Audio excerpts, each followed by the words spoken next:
July 64 CE, in the heart of Rome, tragedy struck as fire erupted into a massive inferno.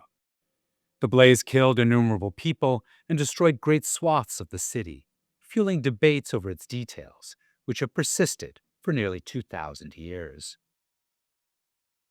Perhaps most urgently, did Emperor Nero, regent at the time, purposely set the city ablaze or merely preside over its disaster? The firefighting techniques used by Nero's men have also been questioned, as it remains unclear if they hoped to halt the blaze or accelerate the city's destruction. While the trustworthiness of contemporary accounts of the fire have long been questioned and debated, the academic community generally blames poor circumstances for Rome's destruction, believing the account that Tacitus, a Roman historian alive during the Great Fire, has left us. Public consciousness, however, is still entranced by the enthralling tale depicting a gleeful Nero celebrating as Rome burned. First, we should imagine the fire itself in order to understand the significance of the destruction, confusion, and fear that enveloped Rome. The fire began in the cramped shops, emblematic of Roman urban overcrowding. The rickety structures were piled around the Circus Maximus. Full of flammable wares and crops, they provided perfect kindling for the blaze. Quickly, flames raged through the heavily populated lower tenements and neighborhoods of the city. Flames suffocated the city's crowded streets for over a week. Masses of people surged in the canyons between the winding towers of rickety tenements and even more wistful pillars of smoke and dust. The roar of screaming people, the din of stampeding feet, and the blaze of the inferno replaced the metropolitan bustle of the Roman imperial center. The noise echoed in the narrow streets between apartment buildings, dying before it could rise from the valleys to the hilltops. Reflecting the demonic glow of the terror below, the pristine stone walls of the wealthy and awe-inspiring temples glowed burnt orange. Tacitus told the story of fleeing crowds.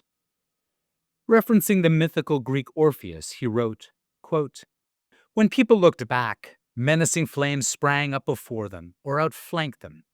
End quote. Those who looked back, as Orpheus did to gaze at his wife Eurydice, were sent to the depths of the underworld by the flames.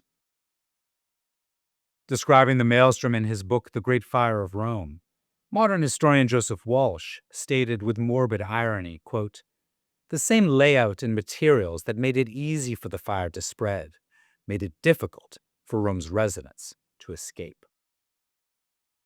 In the throng, the imperial night watchmen, the vigiles urbani, clubbed their way against the flood of fleeing plebeians.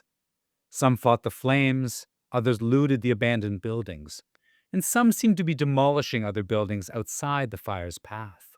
Importantly, they all claimed to be under orders from the crown.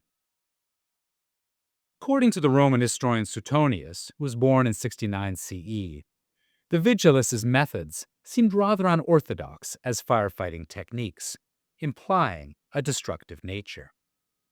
Suetonius wove a tale depicting how the greedy and crooked Emperor Nero had employed his vigiles to knock down the unburned stone buildings with their siege weapons and burn them even as the structures escaped the great fire's wrath.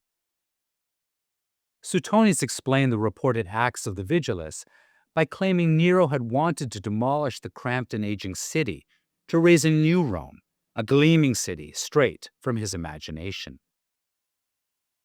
Tacitus, ever the skeptic in comparison, posited a different conclusion. In the absence of evidence to substantiate Suetonius, he wrote that perhaps such men acting under orders had lied and may not have been vigiles after all. Instead of a massive imperial conspiracy, Tacitus imagines greedy opportunists who merely, quote, wanted to plunder unhampered, end quote, before the flames destroyed the abandoned riches left behind as people fled the flames. Many opinions, including a large portion of popular culture, have sided with Suetonius' account, blaming the fire and all subsequent destruction on the Emperor Nero. With this conclusion, the fire stands as an indicator of Nero's and the crown's inherent hedonism and remains a blazing symbol of certain unpopular and eccentric Roman emperors. Suetonius despised Nero so much, he included in his account rumors that the young emperor had longed to rename Rome Neropolis, and claimed the young emperor had Oedipal desire for an intimate relationship with his own mother. The list of Suetonius's indictments against Nero, however, does not stop there. Without any remaining evidence to support his claim, his scornful account quickly begins to seem embellished. Modern historians have come to a consensus that Tacitus, not Suetonius, is a more reliable source about the fire's extent and the firefighting techniques implemented. Tacitus was alive during the conflagration, unlike Suetonius, who was not born until 4 years after the blaze. Tacitus's writing also indicates a far less personal hatred of Nero, and he takes a more impartial stance towards the known and unknown aspects of the start of the fire and the tactics of the vigilists. Suetonius, in a far more emotional and frantic rant, clearly wanted to destroy any positive or credible aspects of Nero's existence. Tacitus seems to let his readers draw their own judgments, rather than Suetonius's literary indictment, making Tacitus appear more trustworthy. Modern investigators are confronted with a basic problem. No physical evidence remains of the fire. Long gone are the possibilities of forensic tests, chemical traces, or witnesses to interview. We are left pasting together mentions from Tacitus, Suetonius, and other sources that span the centuries since the blaze. Objectivity, truth, and hard facts remain unattainable with so much time having passed. Nevertheless, debate over the Great Fire stumbles on. Interpretation of old materials with new theories and approaches still grants new insights into the ancient world and includes otherwise overlooked people, cultures, and places in the historical narrative.